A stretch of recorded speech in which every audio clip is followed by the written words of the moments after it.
Mr. President, I wanted to say a few words about an issue of enormous importance to the people of the state of Vermont and people all over this country, and that is the issue of making sure that in America this winter nobody goes cold, that nobody freezes to death, that children do not become ill because the thermostats in their homes are turned down so low.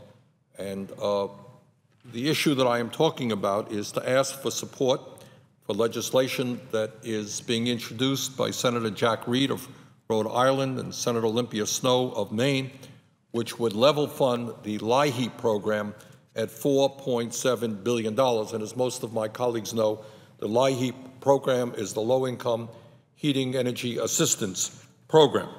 Here is the problem that we face, Mr. President. We are in the midst of a horrendous recession. Unemployment is sky high. In many cases, wages are in decline. Poverty is increasing. And at the same time, the price for home heating oil and propane gas is going up. According to the Energy Information Administration, average expenditures for households that heat with oil or propane are forecast to be higher than in any previous winter. And heating oil prices are currently averaging about $3.90 a gallon. So what people in the Northeast, people all over this country are looking at are the highest home heating oil prices that we have ever seen, coming in the midst of a terrible recession with unemployment high and wages in decline.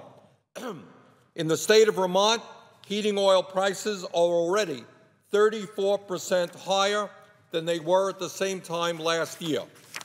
They are currently $3.82 a gallon compared to $2.85 a gallon last year.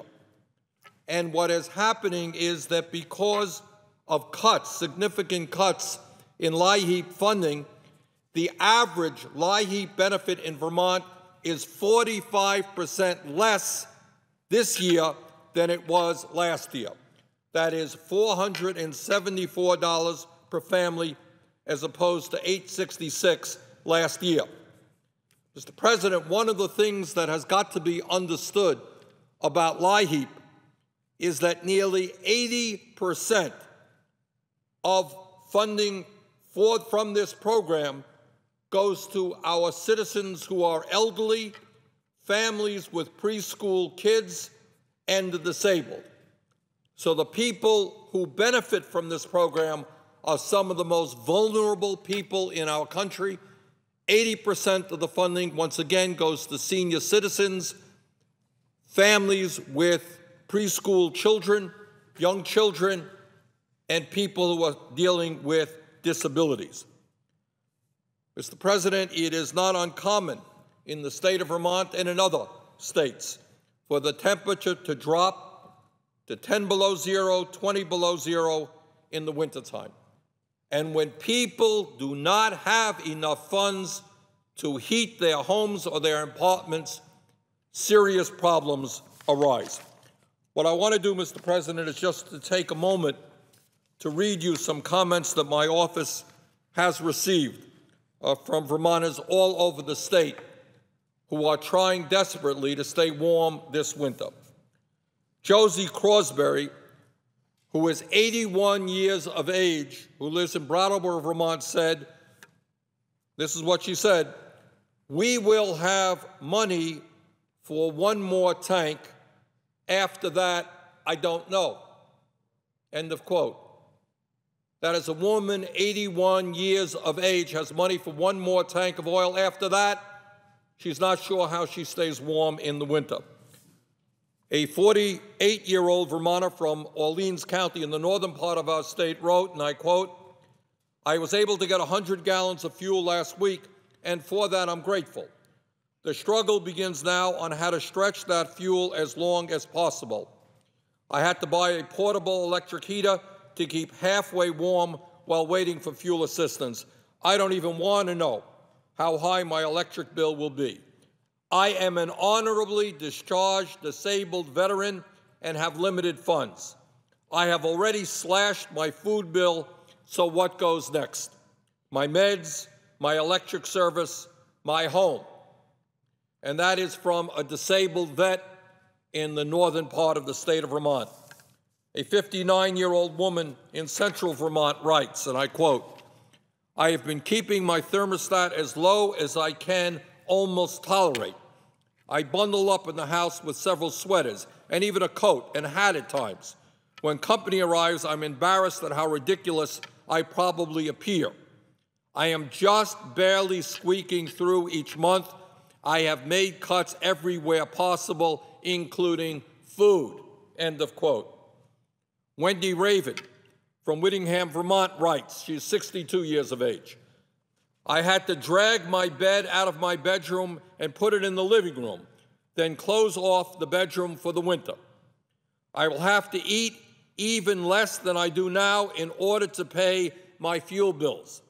I have done everything I can to button up the place, but now all I can do is pray I get through the winter without a bill so large it will again take me until next fall to pay it off." End of quote.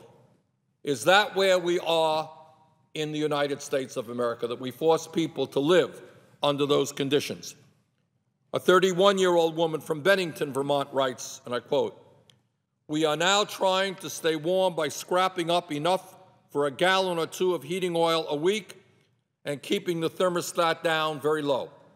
I turn the furnace off during the day when my child is in school and turn it on an hour before she gets home so that the house gets warm. We are hoping to qualify for crisis fuel assistance, or we are in trouble because there is nowhere to get the extra money needed to pay for the fuel, especially considering its continuously increasing cost.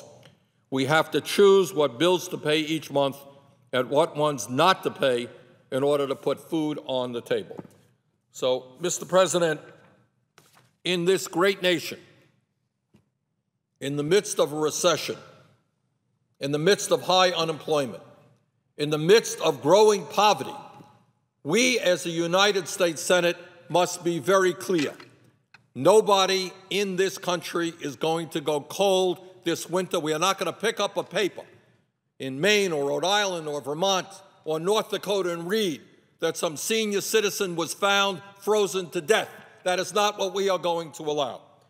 And that is why Senator Jack Reed, Senator Olympia Snowe, and I, and many others, are working hard so that at the very, very least, we can level fund LIHEAP so that nobody in our country goes cold this winter.